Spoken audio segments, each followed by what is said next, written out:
প্রশ্নে দিয়েছে how many 4-digit odd numbers can be formed from the digits 0, 1, 2, 3, 5, 7 if each digit can only be used once.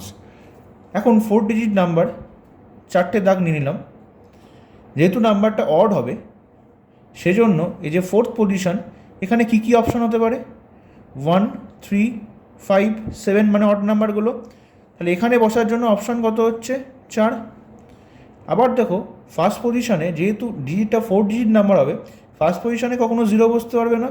তাহলে যে remaining চারটে number থাকবে সেগুলোর মধ্যে একখানা বসবে, তাহলে এখানেও অপশান 4। আর তাহলে সেকেন্ড পজিশানে অপশান কত হবে? এখান থেকে একটা বাদ গেছে, এখানে একটা বাদ গেছে, বাকি কটা পড়ে আছে দেখো। টোটাল 6টা ছিল, 6টা থেকে 2টো বাদ গেলে 4টে পড়ে গেলো। তাহলে এটারও অপশান 4 আর এটার অপশান তাহলে 3, যেহেতু কোনো নাম্বার একের বেশি ইউজ হতে পারবে না। তাহলে টোটাল কতগুলো আমরা এরকম অড নাম্বার পেতে পারবো? 4 × 4 × 3 × 4, অর্থাৎ 4 × 4 = 16, 3 × 48, 48 × 4 = 192 অ্যান্সার।